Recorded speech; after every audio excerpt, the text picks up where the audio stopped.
திமுக ஆட்சியில் கோவில் நிலங்கள் எதுவும் பதிவு செய்யப்படவில்லை என முன்னாள் அமைச்சர் மூர்த்தி கூறியிருக்கிறார். மதுரையில் செய்தியாளர்களிடம் பேசிய அவர், ஆதாரமின்றி அமைச்சர் நிர்மல்குமார் எதையும் சொல்லக்கூடாது என்றும் கூறினார்.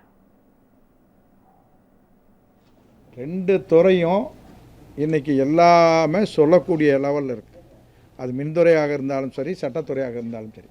மாண்புமிகு அமைச்சர் அவர்கள் இந்த இரண்டு துறைகளினுடைய சார்பில் மக்களுக்கு என்ன செய்ய முடியும், மக்களுக்கு எதெல்லாம் செய்யணும், அதெல்லாம் செஞ்சு கொடுக்கக்கூடிய பல்வேறு வாக்குறுதிகளை அறிவித்திருக்கீங்க, பல்வேறு நலத்திட்டங்களை கொடுக்குறோம்னு சொல்லியிருக்கிறீங்க.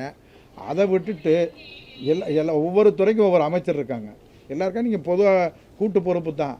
ஆனால் அமைச்சரை பொறுத்தளவுக்கு இன்றைக்கு எல்லா துறையிலையும் மட்டும் இல்லை, இந்த எல்லா கூட்டணியாக இருக்கட்டும், எல்லா தமிழ்நாடுகளுடைய அரசியல் இருக்கட்டும், ஆல் இண்டியா அரசியல் வரைக்கும் ஒவ்வொரு நாளும் நம்முடைய அமைச்சர் அதை பற்றி தான் பேசிகிட்டு இருப்பார். இப்போ நீங்கள் என்கிட்ட நேரடியாக இதை கேட்குறீங்க, நான் விட்டுட்டு இன்னொரு இதுக்கு தான் பதிலுக்கு போகிறாங்களே ஒழிய, அவர் மேட்டரை டைவர்ட் பண்ணுறது தான் பேசுகிறாங்களே ஒழிய நேரடியாக இதுக்கு வரலைன்றதான் நான் சொல்கிறேன். இந்த பழனி கோயிலில் இதுக்கு முன்னால் திமுக ஆட்சி இருந்தபோது இதே இடத்த பதிகிறதுக்கு ஏதாவது முயற்சி நடந்தால் தடுக்கப்பட்டதா?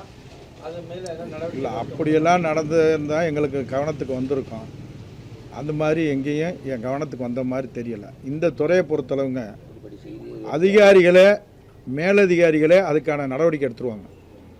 இப்போ நீங்கள் தப்பு செஞ்சுருக்கிறாங்க ஒருத்தர் சொன்னார்னா அது எந்த லெவலில் பண்ணாலும் அதில் உடனே அதுக்கு உயரதிகாரி இருக்கிறாங்க. எனக்கு பதிவுத்துறையில் 10 மாதத்துக்கு 1 மாதத்துக்கு ஒரு அதிகாரி மாற்றுறது இல்லைங்க. 2 அதிகாரி தான் எனக்கு பதிவுத்துறையில் 5 ஆண்டு காலத்திற்கு இந்த பதிவுத்துறையினுடைய ஐஜியாக 2 அதிகாரி தான் இருக்கிறாங்க. அவருக்கு கீழே தான் அந்த அடிஷ்னல் ஐஜி, அது மாதிரி DIG, AIG, DR, SR assistant இருக்கிறாங்க. ஆனால் இது ஒரு பெரிய விஷயம். அவர் கேட்குறார், அது எனக்கு என்னன்னு எனக்கு ஒன்றும் புரியலை. நாங்கள் பழனி கோயிலில் நடந்த உடனே சிபிசிஐடியை என்கொயரி போட்டு உடனே நடவடிக்கை எடுக்க ஆரம்பிச்சோம். அப்போ 5 ஆண்டு காலத்தில் ஏன் சிபிசிஐடி இல்லாமல் ஒரு நிர்வாகம் நடத்தினது தப்புன்னு சொல்கிறாரா? இல்லை, தேவைப்பட்டால் தானே சொல்லுவாங்க. அது அந்தந்த அதிகாரிகளே எடுத்திருப்பாங்க. லஞ்ச ஒழிப்புத்துறையும் போய் யார் தப்பு பண்ணாங்களோ அவங்கள நடவடிக்கை எடுத்திருக்காங்க.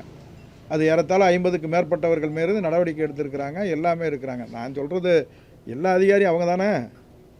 எல்லா ஆட்சி காலத்துலேயும் அந்த அதிகாரி தானே இருக்கிறாங்க.